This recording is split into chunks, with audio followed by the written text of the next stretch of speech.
1990. I take exactly $1, less than a candy bar costs today, and put it in the stock market. Not 1,000, not 10,000. $1. People told me it was pointless, that $1 could never become anything worth talking about. So I did the one thing almost nobody actually does. I left it alone. No pulling it out during the crashes. No touching it for any reason. Just $1, untouched, for 35 years. And what happened to it isn't really the story. The real story is what happened to everyone who said it wasn't worth trying. Because by the end of this video, you'll find out exactly what that same choice has cost you. Part 1. The dollar nobody wanted. In 1990, $1 could buy you a slice of pizza, a bus ride across town, or a lottery ticket with worse odds of paying off than the number just sitting in a drawer. Nobody thought a single dollar was worth thinking about. Not my parents. Not my teachers. Not Marcos, my best friend at the time, who laughed out loud when I told him what I was about to do with mine. He took his dollar straight to the corner store and bought a candy bar. It was gone in 10 minutes and forgotten by dinner. I did something that felt almost embarrassing by comparison. I put my $1 into an index fund tracking the stock market, a fund I barely understood. Then I did the single hardest thing in all of personal finance. Nothing. No app pinging me with updates because there were no apps yet. No daily balance checks, no smartphones, no robo-advisors, just paperwork and trust. No strategy, no plan to add more later, not even real conviction that it mattered. Just $1 sitting untouched in a paper statement I shoved into a drawer and half forgot existed. At the time, it genuinely felt like the least interesting financial decision a person could make. What I had no way of knowing yet is that this one forgettable dollar was about to get run through 3 of the worst market collapses in modern history and somehow come out the other side completely unrecognizable. Part 2. The years it almost died. By the year 2000, the dot-com bubble had turned into the dot-com bust, and by 2002, nearly half the market's value had been wiped off the board. Every news channel ran the same warning: get out now before there's nothing left to save. Then, in 2008, it happened again, and this time it was worse. Banks that had stood for 100 years collapsed in a matter of weeks. The market fell by more than half over 18 brutal months, and people I actually knew pulled every dollar out right near the very bottom, turning a temporary paper loss into a permanent, real one. It took 13 full years, counting back from that first dot-com peak, before the market even climbed back to where it started. For over a decade, my $1 was technically worth less than the day I first put it in. I didn't touch mine. Not because I had some deep conviction or a clever strategy. Because honestly, I had genuinely forgotten the account existed.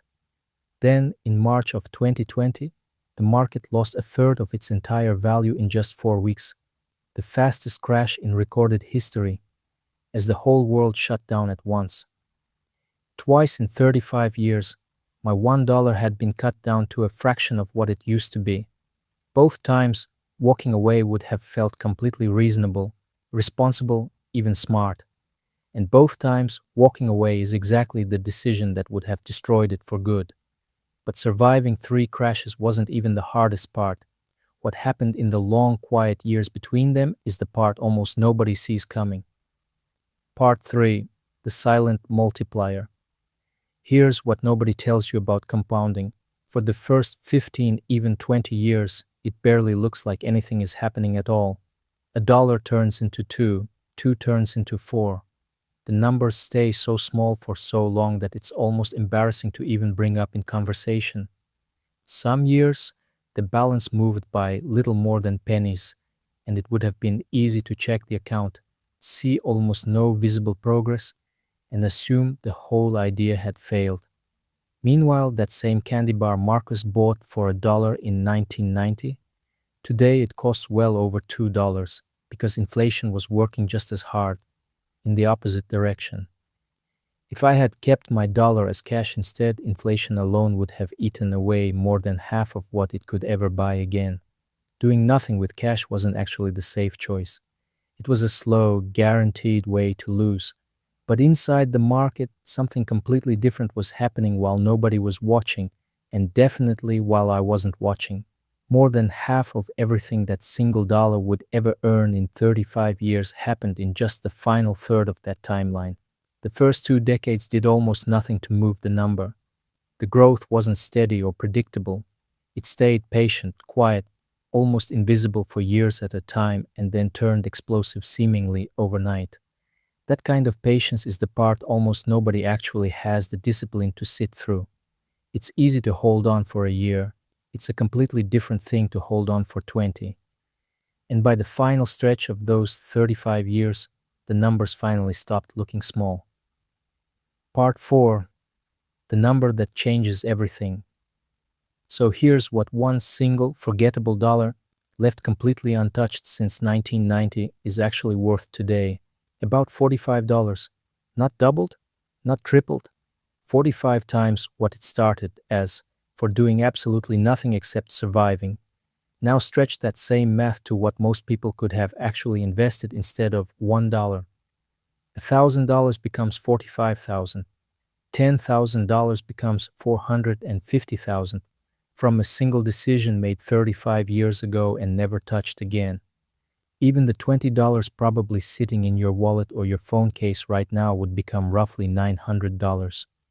Marcus's candy bar disappeared in 10 minutes, and so did every single dollar he never invested in all the years after that, not because of one bad decision, but because he kept making that same small decision, year after year, without ever once noticing the cost of it. That's the actual story here. It was never really about the dollar. It was about the 35 years almost everyone else spent finding new reasons to wait for a better moment. The market doesn't reward whoever starts with the most money. It rewards whoever refuses to touch what they started with. So here's the only question that actually matters. What is your version of this $1 going to be worth 35 years from today? And are you going to start it right now or spend one more year waiting for a better time that was never actually going to come?